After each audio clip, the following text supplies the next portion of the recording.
Ahora tenemos el gusto de escuchar al doctor don Javier Grijalva Pérez, el doctor en Teología también de Navarra, aunque es profesor de la Juan Carlos I, de la Universidad Rey Juan Carlos I de Madrid. Es verdad que es una universidad pública, dice uno, no hay teología, pero en esa universidad también se hacen cursos de tipo teológico y de tipo humano también. Es bueno que las sociedades civiles también tengan relación con los estudios teológicos, que parece como que la teología se separa. Eso es un sistema francés que hemos adoptado nosotros. En Alemania existen facultades de teología en los campos civiles, porque no se puede estudiar teología. Entonces vamos a escuchar sus palabras sobre Santa María en el Papa Benedicto XVI.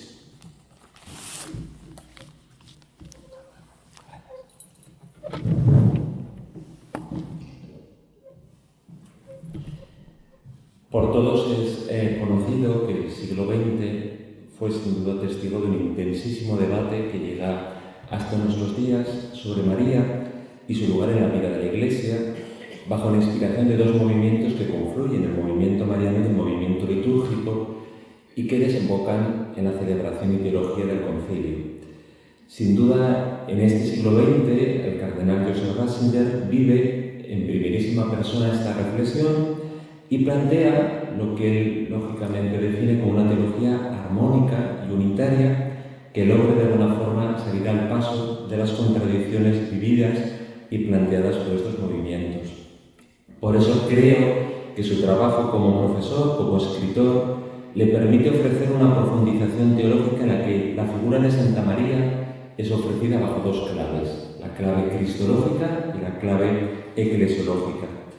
De este modo, creo que resulta fundamental e irrenunciable el papel de Santa María, que es el título que doy a esta ponencia, Santa María, Mujer y Madre, como la primera Iglesia y como aquella que impulsa la verdadera libertad para seguir la misión de Cristo. Todo ello desarrollado bajo su labor como teólogo, luego como prefecto, bajo la guía del magisterio de San Juan Pablo II y finalmente como romano pontífice. Por tanto, a partir de la riqueza doctrinal que ofrece tanto su enseñanza como su magisterio, el presente trabajo quiere abordar la profundización y la presentación de la Virgen como mujer y como madre, lo que creo que puede constituir un horizonte abierto a la reflexión teológica y a la contemplación espiritual. Es decir, a partir del título de madre, María como madre, como mujer, pretende ofrecer una verdadera contemplación del misterio de su maternidad y su feminidad en un congreso dedicado a la reflexión en torno a la Carta Apostólica de San Juan Pablo II, Mulieris Dignitatem. Es decir, que en medio de un congreso dedicado a una carta apostólica del Papa San Juan Pablo II, que yo venga a hablar de Benedicto XVI, pues lógicamente don Juan Miguel Ferrer en la clase de liturgia me diría, usted está contestando a lo que no se le ha preguntado. Y diría yo, pues tiene razón. Pero considero que salir al paso a partir de la línea de reflexión teológica y de la profundización de Benedicto XVI, que sin duda es uno de los grandes intérpretes del magisterio de San Juan Pablo II, no nos hace salir de alguna forma de este congreso, o no es de alguna forma una tentación como Paco Umbral a venir a hablar de mi libro, sino que creo que está más que justificado que en medio de este congreso mariológico en torno a la idea de la feminidad, en torno al magisterio de Juan Pablo II, ofrece sin duda esta reflexión a partir de la enseñanza, del trabajo y del magisterio del Papa Benedicto XVI. ¿Quiénes juzgarán si esto se consigue o no? Pues lógicamente ustedes. Para que evidentemente el pavor no se haga presa de ustedes, pues lógicamente les ofrezco el índice de esta ponencia para que vayan descontando los pasos que vaya dando y diciendo ya queda uno menos. Bueno, pues tras una breve introducción plantearé como temas fundamentales la reflexión teológica en el siglo XX, es decir, reflexión previa y celebración del concilio. Una de las ideas fundamentales que en la enseñanza y trabajo de Benedicto XVI está constantemente presente, la unidad, entre Antiguo y Nuevo Testamento. Luego, para expresar todavía más, si cabe, esta unidad, él hace una reflexión teológica sobre los dogmas marianos, la virginidad perpetua, la maternidad divina, la concepción inmaculada, la asunción, para, en un cuarto paso, y a la luz del magisterio, en este caso ya de manera directa del Papa San Juan Pablo II, hace y ofrece una reflexión en torno a la mediación y al papel de María en la redención de Cristo. En un quinto paso, posterior a la celebración del concilio, el magisterio ya y enseñanza del Papa en la teología contemporánea. Y por supuesto, un último paso dedicado a la piedad mariana y la liturgia, que fueron sin duda las grandes afectadas por la crisis mariológica y que creo que todavía lo siguen estando. Y si después de todo esto siguen aquí conmigo y me quedo solo, pues haré las conclusiones de esta ponencia. Evidentemente, dentro de la gran obra del cardenal Ratzinger tiene especial interés destacar su producción mariológica. Es verdad que su producción teológica es inmensa a nivel catequético, hermenéutico, teológico, pero sin duda, en medio de un contexto centroeuropeo dedicado al diálogo, abierto y un diálogo sin duda profundo con ortodoxos, protestantes y judíos, tiene sin duda un papel principal la presentación de la Virgen María. En este caso, en su obra como cardenal, me interesaban destacar dos obras, María Primera Iglesia y La hija de Sion, en las cuales se detecta un influjo claro del teólogo Romano Guardini y sin duda una coincidencia grande con Hans Urs von Balthasar. Sin duda, en estas dos obras los puntos fundamentales de su pensamiento y de su experiencia fueron los siguientes. La Virgen María, ubicada en el horizonte de los misterios divinos, muy propio también esta contemplación de los misterios de Kassel. En ella el cardenal Ratzinger ofrece a la presentación de María como icono de la creación y dentro de ella verdaderamente una presentación de María enlazada con esta historia de la salvación. En segundo lugar, Santa María presentada bajo el signo de la mujer, ofreciendo lo que es sin duda buena temática de este congreso, la revelación de la feminidad. María presentada como mujer y, evidentemente, como el cardenal insiste, María tiene una pertenencia contemporánea a la historia de la gracia y una pertenencia actual a nuestra propia historia de la salvación. Y, por tanto, el cardenal Ratzinger ya de alguna forma presenta como una idea de alguna forma complementaria. Por un lado, una presencia objetiva a nivel de la gracia y una pertenencia subjetiva en esa misma comunicación de la gracia al fiel cristiano. En tercer lugar, otra idea original del cardenal fueron las horas de Santa María. Él lo titula así, Horas de Santa María, que en el fondo son los momentos privilegiados que marcan su vida y vocación. María Virgen, María Madre, María Esposa. Incluso dentro de esta idea de María como esposa, ofrece María como mujer, como discípula, incluso como profetisa. Y una cuarta idea, Santa María, Madre creyente de los creyentes en Cristo. Es verdad que podríamos acudir a otra obra, que sin duda fue una carta que destinó a los obispos de la Iglesia Católica sobre la colaboración del hombre y mujer en la Iglesia y en el mundo, que preparó el cardenal junto con la colaboración también del cardenal Amato y que fue publicada con la aprobación expresa del Papa San Juan Pablo II y que me merecía la pena destacar, sobre todo porque el Papa, entonces cardenal, habla de la actualidad de los valores femeninos en la vida de la Iglesia, en la que presenta la figura de Santa María, sobre todo a partir de los valores antropológicos que ya la profesora doña Carmen Álvarez también insistió. Si pasamos en el segundo momento al pontificado, evidentemente tendríamos que hacer referencia a homilías, catequesis, mensajes, pero sin duda, para no agotar la paciencia de ustedes, pues me centro en dos encíclicas, la encíclica dedicada a la caridad y la encíclica dedicada a la esperanza. En ambas, sin duda, la presentación del Papa fue sin duda una presentación de una vida de aquella que en su ser y actuar reproducen en grado máximo la verdadera caridad, la esperanza y la fe. Y así, esta presentación de Santa María le conduce a él y conduce a la Iglesia a saber convivir y a saber acompañar al Verbo hecho carne hasta el final. La melodía es que esto solamente es la introducción. Pasamos ya al primer punto. La reflexión teológica en el siglo XX. Como les he dicho en la brevísima presentación, hay dos hitos fundamentales, el movimiento mariano y el movimiento litúrgico. Ambos, que de alguna forma inicialmente estaban contrapuestos, se resuelve sin duda su problema de conciliación en la celebración del concilio. En ellos, tanto los momentos previos como la celebración, tiene sin duda un especial protagonismo la especulación propia que vive el cardenal Ratzinger en primera persona y que procura precisamente armonizar a partir de dos claves, que son sin duda permanentes en él, la clave cristológica y la clave eclesiológica. En el artículo que Dios mediante, si don Francisco María tiene a bien publicar, el cardenal expresaba cómo estas dos tendencias, el movimiento mariano, que encontraba sus raíces en la Salet, en Lourdes, en Fátima, y que alcanza su punto culminante en el pontificado de Pío XII, choca con este movimiento litúrgico que representa sobre todo un movimiento centrado en la vuelta a la Escritura y que encuentra una primera confirmación en la encíclica Mediator Dei. Estos dos movimientos no solamente chocan porque sí, sino porque evidentemente esto provocaba que se presentara de manera opuesta o conflictiva una posición entre lo objetivo sacramental, lo propio de la liturgia, lo propio de los signos sacramentales, y lo propio de lo subjetivo personal, es decir, el campo dedicado a la piedad.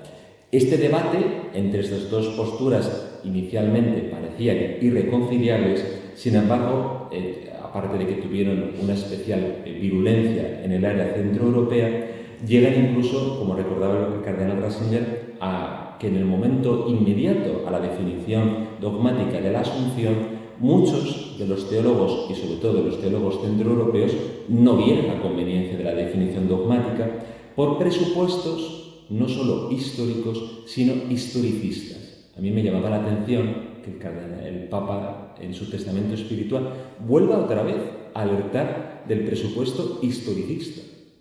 Pero es que, en definitiva, fue sin duda uno de los verdaderos enemigos o de los campos de batalla, y que lo fue precisamente hasta el momento de su deceso.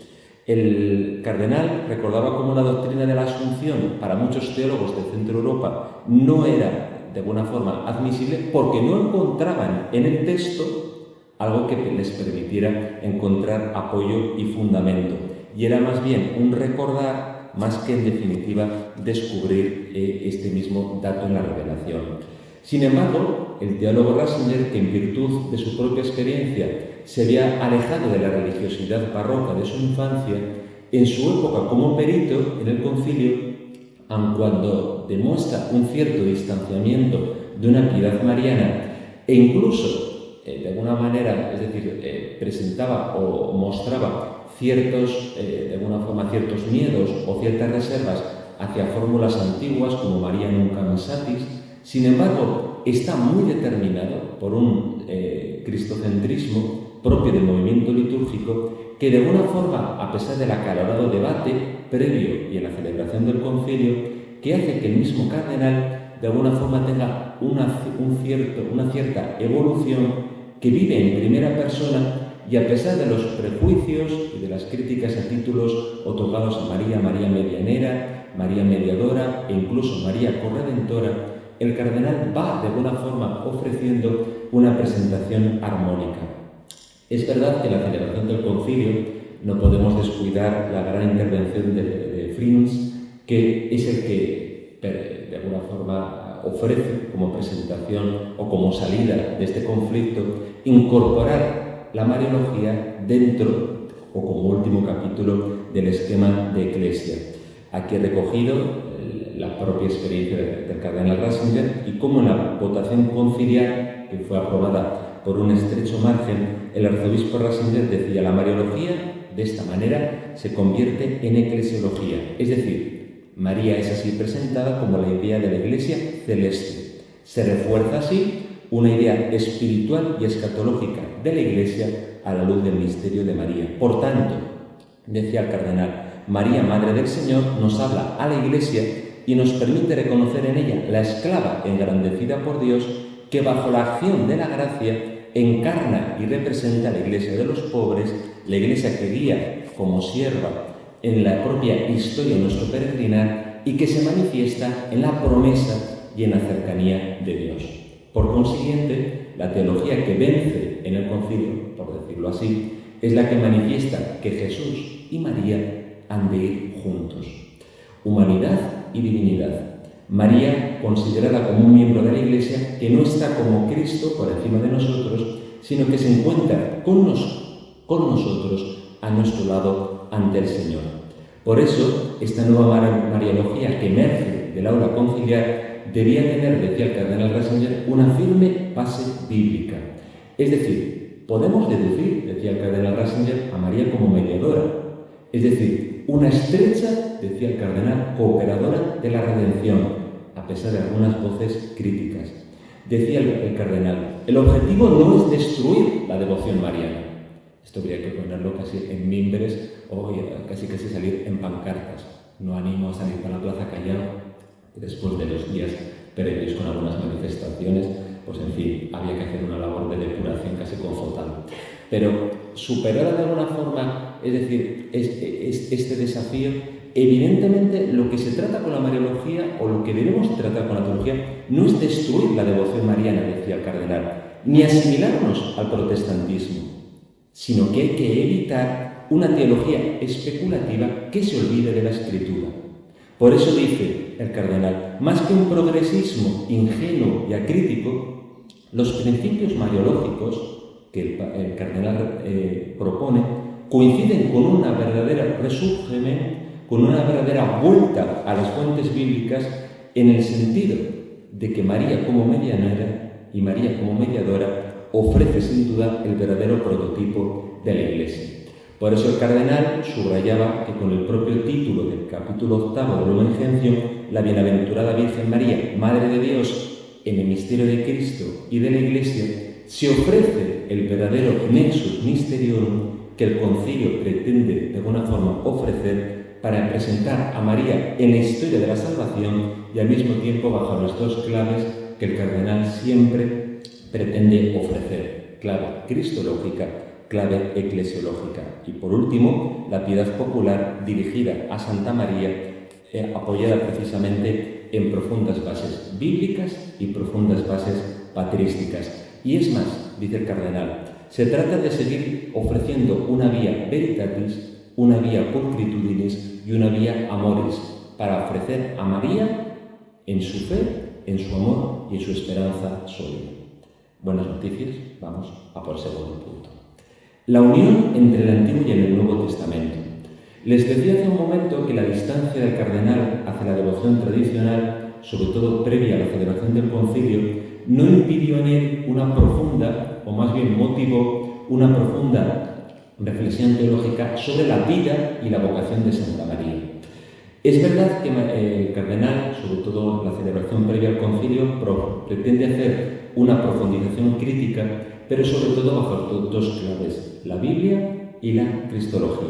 Nuestro teólogo busca sobre todo un acercamiento cristocéntrico propio del movimiento litúrgico, pero a la vez una nueva devoción que resuelva las antinomias o las contradicciones que en ese momento se presentaban o se detectaban. Por eso, el cardenal Ratzinger ofrece la presentación de Santa María unida a Cristo por su maternidad y unida a la Iglesia por su condición de creyente. Es decir, el cardenal Ratzinger, de alguna manera, para salir de esta aporía o de esta dificultad o de estas contradicciones, une a María con Cristo en su condición de madre y une a María con la Iglesia en su condición de perfecta discípula. Por eso el cardenal recordará a María como la primera Iglesia, y esto es de alguna forma lo que pretende ofrecer con este puente y unión entre Antiguo y Nuevo Testamento. Aquí es donde el Papa ofrece claves veterotestamentarias, María como hija de Sion y otras imágenes de mujeres del Antiguo Testamento, y que inmediatamente enlaza con los dogmas cristológicos y con los dogmas marianos para ofrecer esta unidad entre Antiguo y Nuevo Testamento. Dirá incluso el cardenal, la eficacia corredentora de María procede de su sí a Dios y de su estrecha colaboración con la misión redentora de su Hijo. Tercer punto, los dogmas marianos. Aquí lo que el cardenal ofrece es pretender de alguna manera no solamente volver otra vez a explicar el sentido del dogma, que evidentemente no hacía falta tanto, pero sí ofrecer una explicación de qué significa para nosotros o qué implica para cada uno de nosotros cada uno de los dogmas. Y aquí es donde verdaderamente creo que podemos encontrar estas claves para esta nueva feminidad a la luz del modelo de María. Evidentemente, el pensamiento de la vida de Benedicto XVI se dirige en primerísimo lugar a la consideración de María como virgen y como madre. Incluso dirá el cardenal: María es madre, pero madre virgen, y María es virgen, pero virgen madre. A su vez, Santa María, Madre de Cristo, proclamada por el Papa San Pablo VI, Madre de la Iglesia, el propio cardenal Ratzinger recordará que esta maternidad eclesial permite de alguna forma reconocer incluso una maternidad espiritual que María ejerce sobre la humanidad. El Papa, el cardenal Ratzinger, recuerda como desde la antigüedad el título de María como Theotokos está sin duda presente, lo recuerda las introducciones en la Iglesia latina, en la Iglesia oriental, recuerda la exhortación apostólica Marialis Cultus, explica el motivo de la festividad introducida el 1 de enero, recuerda los datos de la Escritura, Gálatas 4:4, Lucas 1:31, Mateo 1:20-21, pero en definitiva, para no agotar su paciencia, me centro de alguna forma en lo que considero verdaderamente relevante en este momento. Y es precisamente un comentario que el Papa, recordando a Orígenes, ofrece. Dice el Papa: mira bien que no dice nacido a través de una mujer, sino nacido de una mujer. Esta observación, decía el Papa, del gran exegeta Orígenes y de este escritor, es importante, porque si el Hijo de Dios hubiera nacido solamente a través de una mujer, en realidad no habría asumido nuestra humanidad. Y esto es lo que hace al tomar carne de María. Por eso la maternidad es verdadera y plenamente humana, porque como recuerda Gálatas, Dios envió a su Hijo nacido de mujer.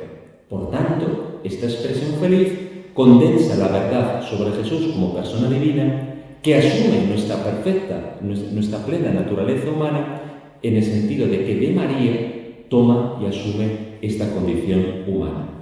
El segundo, la concepción inmaculada de María, invita a contemplar en María la perfección más excelente. Es decir, la aspiración a la bondad y a la pureza propia del corazón humano se revela en la concepción inmaculada de María. Y aquí el Papa ofrece más que una consideración del propio dogma en sí, una repercusión de lo que significa esta concepción inmaculada para nosotros. Preguntará el Papa: ¿por qué entre todas las mujeres María es escogida por Dios? La respuesta, dirá el Papa, es que hay un motivo que el Evangelio pone de relieve: su humildad, que el mismo Papa recuerda que lo subrayó Dante: Virgen Madre, hija de tu Hijo, la más humilde, la más alta de todas las criaturas. Por tanto, se trata de una madre singular, elegida para una misión única y misteriosa: engendrar. Y esto, que la constituye como madre, es revelado de una manera plena y perfecta al pie de la cruz, donde nos encomendó al cuidado de María como hijos suyos. Aquí es donde se ofrece una amplia consideración a la maternidad espiritual de María. La convicción, recordaba el Papa, sobre la concepción inmaculada existía ya mucho antes de las apariciones de Lourdes. Pero es verdad, reconoce el Papa, que las apariciones de Lourdes fueron sin duda un verdadero apoyo, un verdadero impulso para la definición dogmática. ¿Qué significa, dice el Papa, para nosotros María Inmaculada? Aquí el Papa hace un comentario bíblico a dos imágenes, primero el anuncio y luego la presentación del Génesis. Aquí recuerdo la presentación también de don Agustín sobre el linaje de la mujer que el Papa Benedicto XVI ofrece. En todo caso, lo que simplemente destaco es que la concepción inmaculada nos pone en la pista de cuál es la verdadera libertad. La aparente libertad, según el mundo actual, es la capacidad de decir que no. Es decir, cualquiera al que preguntemos cómo uno es libre dirá precisamente en tu capacidad de bajar a las tinieblas del pecado, es decir, de querer actuar por sí mismos. Esto, para nuestra sociedad actual, forma parte del hecho de ser hombres, y sólo así se disfruta a fondo poniendo a prueba la libertad, incluso contra Dios. Sin embargo, ¿qué ofrece la Concepción Inmaculada de María? Justo lo contrario. Que el hombre que se pone en las manos de Dios descubre y revela una verdadera libertad, que, como dice Santo Tomás de Aquino, es la libertad para el bien. El hombre que se dirige hacia Dios no se hace más pequeño, sino que se hace más grande, porque gracias a Dios y junto con Él se hace divino, y solo haciéndose divino se llega a ser Él mismo. Por eso María, concebida de modo inmaculado, es para nosotros madre de todo consuelo y de toda ayuda. La Asunción. En la Asunción, dice el Papa, el misterio del tránsito de Santa María a ese paraíso nos invita a contemplar su Pascua. Así como Cristo, como figura y primicia, nos había revelado en su resurrección y ascensión precisamente esta vuelta a la casa del Padre, para nosotros la fiesta de la Asunción, arraigada en la tradición popular, constituye una ocasión propia para meditar sobre el sentido y el valor de nuestra vida humana desde la propia eternidad. Por eso decía el Papa, siendo una fiesta antigua y con apoyo suficiente y más que suficiente en los datos de la Escritura, ofrece para nosotros una verdadera pista de dónde está fundada nuestra esperanza. Y es que la confirmación final de nuestra solidaridad con Cristo encuentra en este privilegio mariano un apoyo fundamental, que es el apoyo mariano. Por eso María, al ser elevada a los cielos, no se aleja de nosotros. Aquí es donde el Papa ofrece sus pistas sobre la maternidad espiritual. Y así, recordando datos de la liturgia, datos de la Escritura, recuerda que el contenido de este dogma no nos aleja de María, al contrario, nos la hace más cercana a nosotros mismos que incluso nosotros mismos. Y a la vez revela nuestro destino feliz. Ella, que está en la morada celeste, es preludio de donde tú y yo nos dirigimos. María no solamente nos invita a contemplar el cielo admirados y a venerarle a ella, que ha llegado a la meta, sino que es guía que nos señala el camino para la felicidad, y es precisamente en virtud de lo que el Papa siempre recuerda. Dichosa tú que has creído. Es decir, el camino para llegar a la meta pasa por el peregrinar, ascendiendo hacia Dios en virtud del camino de la fe. Paso directamente. La mediación. La teología de San Juan Pablo II, que evidentemente es una teología marcada por la celebración del concilio, ofrece la guía para también la propia reflexión del cardenal Ratzinger. Ambos personajes siguen las líneas trazadas por el capítulo 8 del Lumen Gentium y profundizan en la cooperación de María en la obra de la redención. El Papa Wojtyla, ante la recuperación de ciertos conceptos preconciliares, desarrolla con prudencia y profundidad las dos ideas fundamentales, intercesión y mediación de María. En el fondo, el Papa y luego posteriormente el cardenal recordarán que la clave para comprender a María como mediadora parte de la noción de maternidad. Es María por ser madre, y siendo madre, es mediadora. Recordando el uso de títulos como la esclava del Señor y la nueva Eva, permiten explicar y comprender la colaboración y cooperación de su persona a la obra redentora, que comporta, evidentemente, una dependencia y subordinación al misterio de Cristo. Por eso hablar de María como mediadora no contradice el dogma cristológico de la mediación única de Cristo, a pesar de algunos esquemas restrictivos y que ven problemática esta relación, puesto que se trata, y recordará el cardenal Ratzinger posteriormente en su pontificado también, de una mediación en Cristo.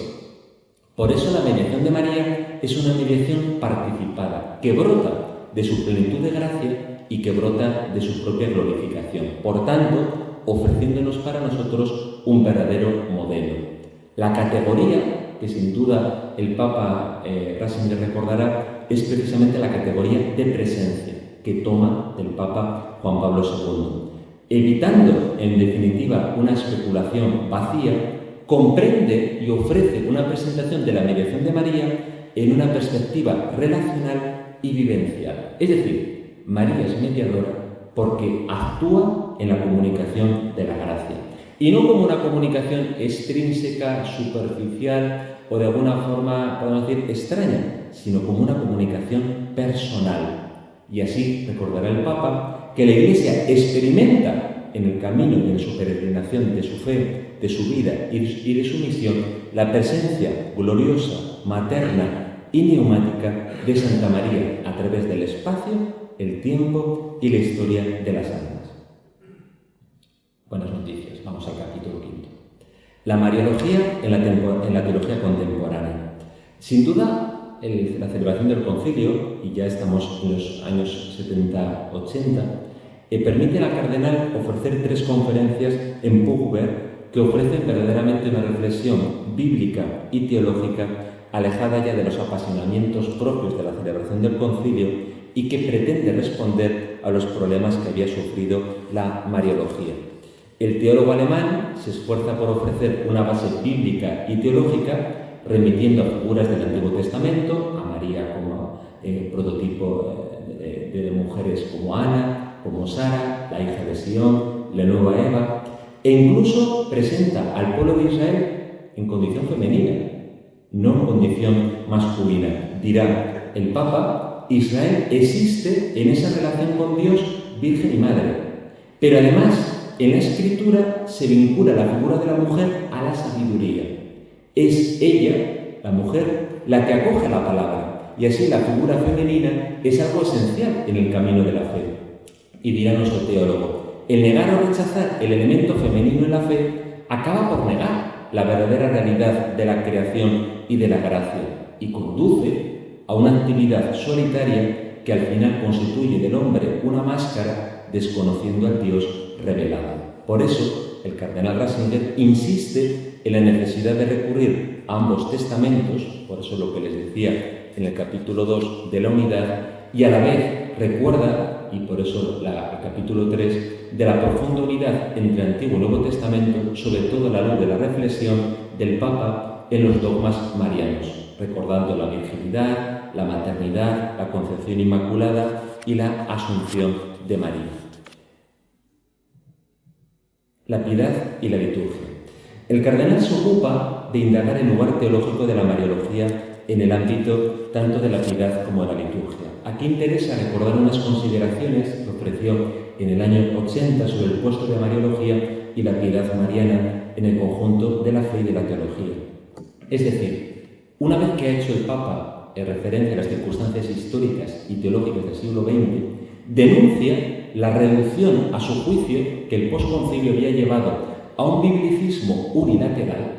Yo todavía me acuerdo, y eso que era en el seminario que nos presidía don Juan Miguel Ferrer, me acuerdo del profesor del Antiguo Testamento diseccionando el Pentateuco. Vamos, o sea, yo es que, vamos, esto es del primer Isaías, esto es del segundo Isaías, esto es del tercero. Digo, bueno, esto al final de este puzzle podrá salir una imagen completa.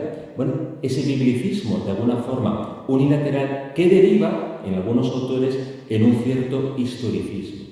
Bien, el Papa lo que ofrece frente a esta visión es el dinamismo propio de la fe.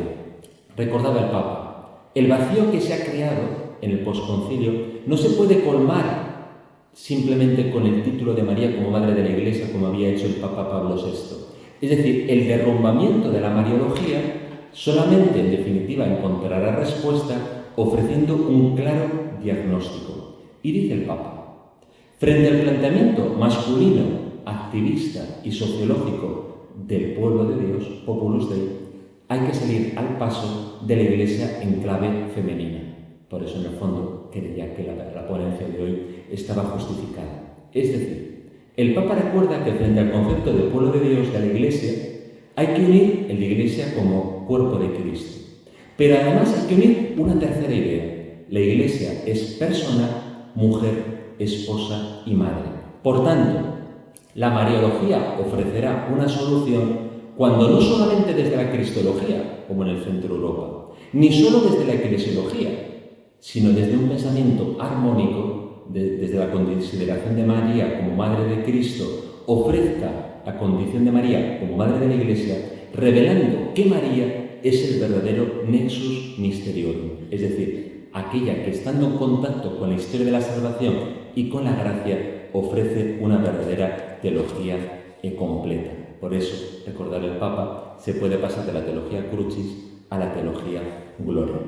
La piedad y la teología mariana, recordará el Papa, deben estar presentadas en unión con la salvación de Cristo y con la unión con la salvación en la Iglesia. Aquí el Papa recordará, frente a las dos ideologías de la modernidad, el racionalismo y el capitalismo y el marxismo, que solamente encontraremos un equilibrio precisamente a través de la cultura del corazón, como personifican en Latinoamérica y en África la presentación de María. En el informe sobre la fe, el prefecto proponía a Santa María como remedio. Es decir, entiende que el significado de la fórmula de María como enemiga de todas las herejías es en el fondo la presentación de María como aquella que, mediadora e intercesora, es nuestro modelo.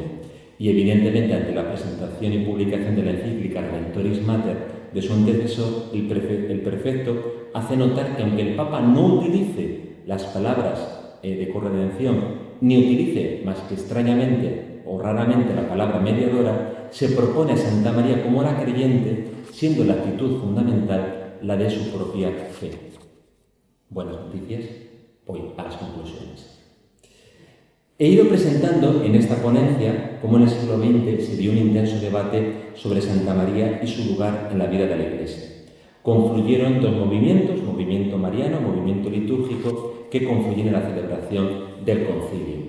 El concilio pudo subrayar el papel y la misión de Santa María a través de la introducción del capítulo 8, y el Papa Ratzinger recuerda cómo la bienaventurada Virgen María, Madre de Dios, en el misterio de Cristo y de la Iglesia, ofrece a la teología íntegra un verdadero nexus misterioso.